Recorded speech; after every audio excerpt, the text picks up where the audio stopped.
Hutchens Media, which is a marketing and advertising firm, and then I also have another business called Building to Brilliance, which is an online platform for women entrepreneurs, so they can discover, develop, and deliver their brilliance to the world.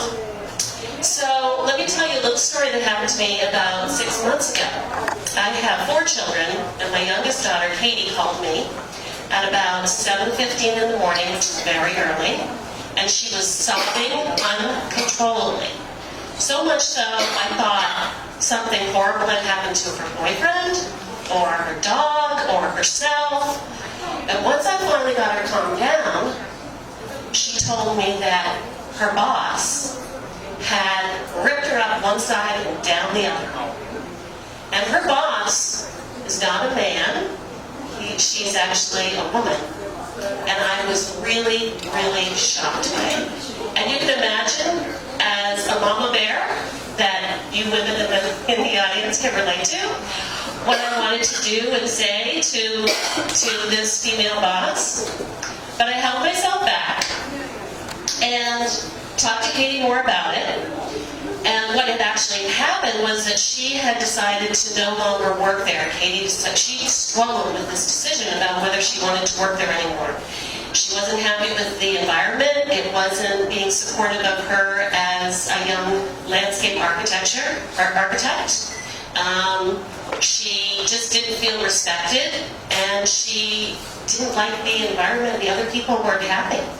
She struggled with the decision because she had only been in this job for about 6 months. But I reminded her that we are all responsible for our own happiness, and that we need to take steps for ourselves first, with care of the other people around us, but we need to make it right for ourselves first. So she did the right thing. She gave her 2-week notice at the job. She offered actually to stay longer if they needed her. And her supervisor agreed to it, had said to her, I understand, you've got this other great opportunity, because she did find another opportunity. And then when the woman boss found out about it, she just blew her top. And that's what happened with Katie.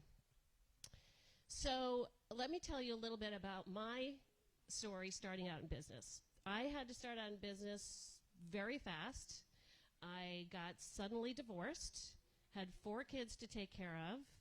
My ex-husband wasn't paying the funds that he was supposed to take care of us. And so I jumped into business as quickly as possible.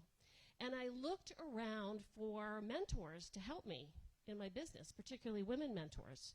And I found it very, very difficult. In fact, the women that I encountered near me were taking on the stereotypic role of a woman in business.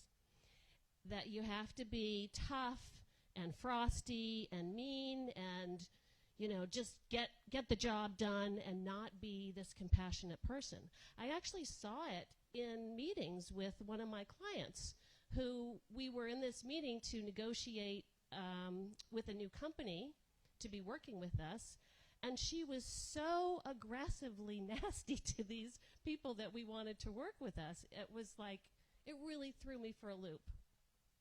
So I must admit, sadly, that I tried being the tough, hard businesswoman to succeed and be that successful person. And time again, it just made me sick in my stomach. It wasn't part of my heart. It wasn't part of my soul. It just wasn't me.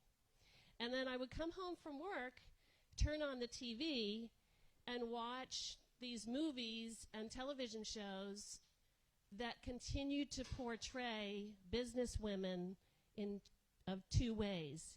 Either if they were a successful businesswoman, they were tough and cruel and frosty and not being nice to their employees, or the other businesswoman who was kind and compassionate basically had a failed business, and it was just some little hobby type thing, and nobody took it all that seriously. And I started to think, we as women have to shift this stereotype of women in business. It's our responsibility to really shift it and change the paradigm and have it portrayed that women business owners are compassionate, are caring, are mentors, and open those doors in so many different ways. My belief of a compassionate woman business owner, a compassionate business owner, anybody, male or female, is that they are confident, they are creative, because they find solutions to the challenges rather than placing blame on things, and they are excellent communicators. If we can reach inside of ourselves and empower ourselves into a place of confidence and then have that come out to all the people around us, it just makes the team better, it helps everybody, it supports the whole system. So I came up with an acronym to try and get across the 4 points that I really think we should all focus on when we are striving to be that strong female business owner and being a leader. And the acronym is TAIL. Because I think if we have a tail that other people can attach to, we can help lead the way. So, TAIL, let me be sure I get it right, is take responsibility. Take responsibility for your role as a human being, as a woman in business, and how that affects everybody around you. A stands for being approachable. So open the doors of communication to the people around you. Be approachable to new ideas and new creativity. I stands for inspiring others. Be the inspiration for others, and let your light shine as being an inspiration for others. And lastly, L is to lead by example. So as I was saying, I started my business in a stressful situation where my kids were in elementary school and middle school, but I had to be working 40 hours a week in order to bring the money in. And I made the decision, you know what, it's better for me to show myself as a leader and coming up with the solutions than it is for me to sit at home and cry and complain about my situation. So I decided to make that change. So let me tell you the end of the story about Katie. I really wanted to call that woman up.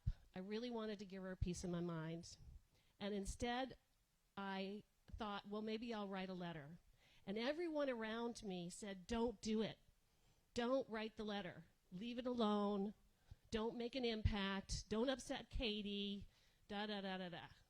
And you know what? I decided I had to write the letter. Not from a mother standpoint, but I had to write that letter as a woman business owner. And I wrote it from a place of compassion. I wrote it from a place where I did say in the beginning of the letter, I'm really sorry about the situation that happened between you and Katie, but I want to talk to you as a veteran businesswoman just like you. Because this woman, again, she's in her 60s, and she had a business for a long time. And I said, I understand the stresses of employees. I understand the day-to-day stresses of business. But I just want to remind you that we all have a responsibility to help the young women in our lives move to the next level and to open up doors for them and show them that we are supportive of them. And we also have a responsibility to other women in our circle who are either entering the workplace for the first time, which can be very scary, or re-entering the workplace and being mentors and supporters to them. And so I offered her, I said, I'd love to meet with you and have lunch with you because I can sense that you're in a lot of pain and you're struggling with a lot of things within your business. And I'd love to be an ear, or maybe I can help you out in some way.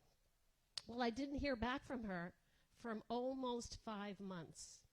And it was just last month that I got a very short but clear email from her asking if we could meet, because she would really like to get some help and talk to me about the situation. So you never know. I mean, you have to reach out to people in a compassionate way.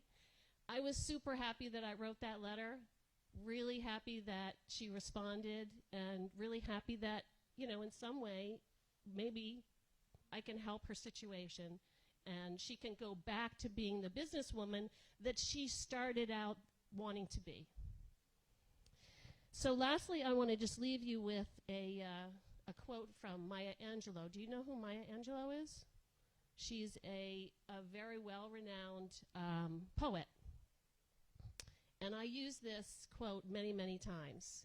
She says, "You will forget what people say to you, and you'll forget what people do, but you will never forget how they make you feel." So take responsibility in that as well. And I wish you all to be amazing leaders, which I know you will be in the future. And I also wish the other women in this room to reach out, and I encourage you to reach out and find other ways to be leaders in your community and the people around you. Thank you very much.